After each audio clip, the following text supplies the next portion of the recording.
খাল বিলে যাও, নদী নালায় যাও, ক্ষেত খামারে যাও। কে শোনে কার কথা, কে মানে কার আইন?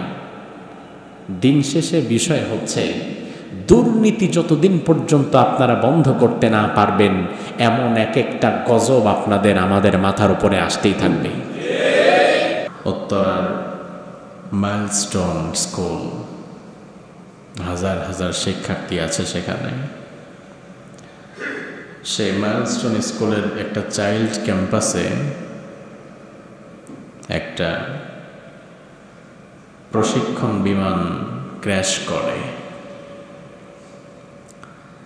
শত শত বাচ্চা, চাইল্ড ক্যাম্পাস, প্লে, নার্সারি 1, 2, 3, 4, 5, 6 বাচ্চারা, বয়স 4-5 বছর থেকে শুরু করে 10-12 বছর যাদের, এমন শত শত বাচ্চা আজ মুহূর্তের মধ্যেই অগ্নিদগ্ধ হয়েছে। এবং কি অলরেডি শেষ খবর পাওয়া পর্যন্ত 30-35 জনের মতো মৃত লাশ হয়ে গেছে। এটা অফিসিয়ালি, আনঅফিসিয়ালি মৃতের সংখ্যা আরও বাড়বে, কমবে না। এক একটা বাচ্চার মৃত্যু এক একটা পরিবার শেষ হয়ে যায়। কিছু কিছু মৃত্যু আমাদেরকে খুব নাড়া দিয়ে যায়। তার কারণ একজন বুড়ো মানুষ বার্ধক্যজনিত কারণে মারা গিয়েছে। এটা শোনার পরে আপনার আমার যতটা না খারাপ লাগবে, একটা 5-7 বছরের বাচ্চা যদি মারা যায়, খারাপ কি বেশি লাগে না কম? তার কারণ কি? তার কারণ আহারে এই বাচ্চাটার তো আর কিছুদিন হয়তো হায়াত দরকার ছিল, কিন্তু সে চলে গেল।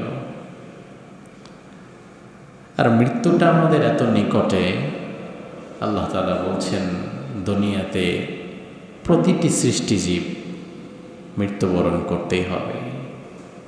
কুল্লু নাফসিন যায়িকাতুল মাউত, প্রতিটি সৃষ্টিজীবেরই মৃত্যুবরণ করতে হবে।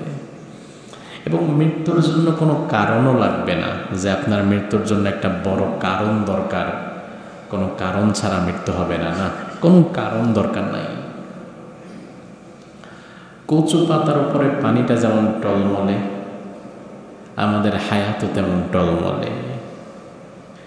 কচু পাতার উপরে এক ফোঁটা পানি পড়লে দেখবেন সেটা টলমল টলমল করছে। ওই পানিটা পড়ার জন্য কারণ দরকার হয়, হয়তো ধাক্কা লাগবে, হয়তো বাতাস লাগবে, এমনি এমনি পড়বে না। কিন্তু মৃত্যুর জন্য আসলে কোনো কারণই দরকার নাই। মৃত্যু আসবে, এসে গেছে, কোনো কারণ দরকার নেই। তবে এই যে মৃত্যুটা, অ্যাক্সিডেন্টাল ডেথ, হঠাৎ মৃত্যু, এই মৃত্যুটা খুব দুঃখজনক। রাসূল সাল্লাল্লাহু আলাইহি ওয়াসাল্লাম কোন মৃত্যু থেকে তিনি বাঁচতে চেয়েছেন আমি এমনটা পাই নাই যে রাসূল মৃত্যুকে ভয় পেতেন, মৃত্যু থেকে বাঁচতে চাইতেন না। বরং হাদিস ঘেটে আমি একটা বিষয় পেয়েছি, রাসূল একটা মৃত্যু থেকে বাঁচতে চাইতেন। ওই মৃত্যুটা হোক, এটা রাসূল চাইতেন না। ওই মৃত্যুটাই হচ্ছে অ্যাক্সিডেন্টাল ডেথ, হঠাৎ মরে যাওয়া। হঠাৎ মরে যাওয়া। সুস্থ মানুষ ঘরের থেকে বের হয়েছে, বাজারে গিয়েছে, সাভারে, বাজার থেকে আবার ফিরে আসবে, দুপুরে খাওয়া দাওয়া করবে, এটাই ছিল স্বাভাবিক। কিন্তু বাজারে গিয়ে স্ট্রোক করে মরে পড়ে গেছে, এমন ঘটনা হতে পারে না? হতে পারে। রাত্রিবেলা ঘুমিয়েছে খাওয়া দাওয়া করে সবার সাথে, সকালবেলা সবাই উঠেছে, সে আর ওঠে নাই, এমন হতে পারে না? এই যে হঠাৎ চলে যাওয়া, এই হঠাৎ চলে যাওয়া থেকে রাসূল নিজেও বাঁচতে চাইতেন। তার কারণ কি? তার কারণ হচ্ছে অসুস্থতাজনিত ভাবে যদি আপনার মৃত্যু হয়, অথবা বার্ধক্যজনিত কারণেও যদি আপনার মৃত্যু হয়, তাহলে অন্তত মৃত্যুর আগে মানুষ বুঝতে পারে যে আমার সময় আর বেশি।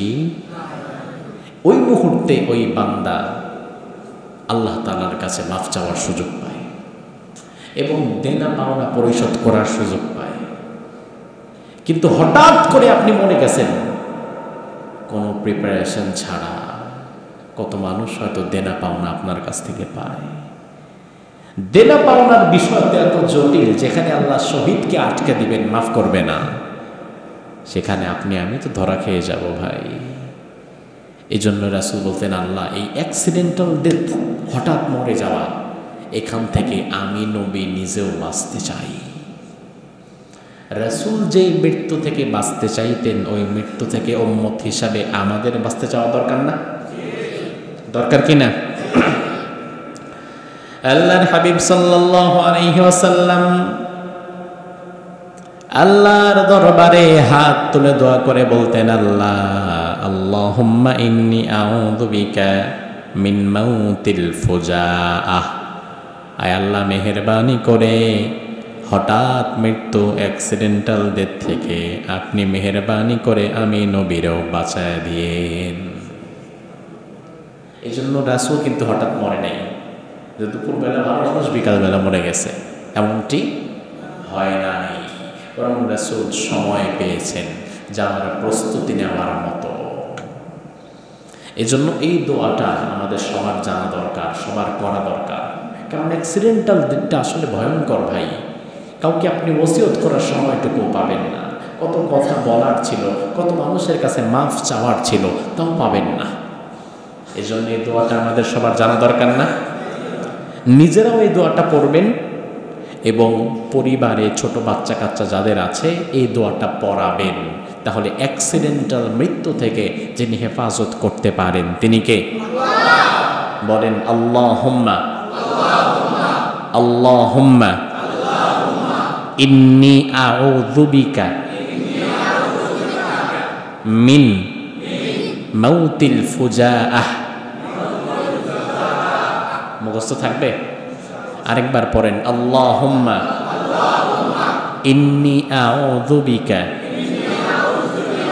মিন মাউতিল ফুজাআহ। হে আল্লাহ, আপনি আমাকে হঠাৎ মৃত্যু থেকে হেফাজত করুন। তার মানে কিন্তু মৃত্যু থেকে বেঁচে যাবেন বিষয়টা কিন্তু এমন না। কারণ মৃত্যু থেকে বাঁচার কোনো দোয়া রাসূল শেখান নাই, কারণ এমন দোয়া নাই, তো এমন মেডিসিন নাই। তবে হঠাৎ মৃত্যু থেকে বাঁচার দোয়া শিখিয়ে গিয়েছেন। আমরা দোয়া করছি মাইলস্টোন স্কুলের যে বাচ্চারা যারা আজকে অগ্নিদগ্ধ হয়েছে, যারা মৃত্যুবরণ করেছে, আল্লাহ তাআলা যেন ঈমানের ভিত্তিতে তাদেরকে মাফ করে দেয়। আর এখন যারা অসুস্থ হয়ে হসপিটালে আছে, যাদের বডির 70%, 80%, 90% বার্নড হয়ে গেছে, পুড়ে গেছে, যদি কারো শরীর কখনো পুড়ে যায় তাইলে বুঝবেন যেটা কত জ্বালা। এইটার চাইতে জঘন্যতম জ্বালা কিচ্ছু নাই। আমি একবার বার্ন ইউনিটে গিয়েছিলাম। বার্ন ইউনিটে যদি আপনি যান, আপনি ভয় পেয়ে যাবেন। যাদের শরীরে পড়ে যায় এদেরকে ব্যান্ডেজ ট্যান্ডেজ করে রাখে, এদের আশেপাশে কখনো ধারালো ছুরি টুরি এগুলা রাখে না, কখনোই রাখে না। তার কারণ ওই মানুষগুলা এত বেশি কষ্টের মধ্যে থাকে, যে কোনো সময় সুযোগ পাইলে ছুরি নিয়ে নিজেরা মেরে ফেলবে, যে এর চাইতে মৃত্যু ভালো। এই জ্বালা যন্ত্রণা সহ্য হয় না। স্বাভাবিকত একটা আঙুল যদি চুলার মধ্যে বাই এনি চান্স মিস্টেকলি পুড়ে যায়, দেখবেন জ্বলতে জ্বলতে অবস্থা খারাপ। আর যদি শরীরের 80% পুড়ে যায়, ওই মানুষটা নিজে নিজের মৃত্যু কামনা করে। দুর্ভাগ্য আমাদের, 3 কোটি মানুষ যেখানে বসবাস করে, জনাকীর্ণ একটা জায়গা, এই 3 কোটি মানুষের মাথার উপর দিয়ে ডেট ওভার ফাইটার জেট ওড়ানোর দরকারটা কি? যে বিমানটা আজকে ভূপাতিত হলো, ক্র্যাশ করলো, এই বিমানটা চায়না 90-এর দশকে রিজেক্ট করে দিয়েছে, বাদ করে দিয়েছে।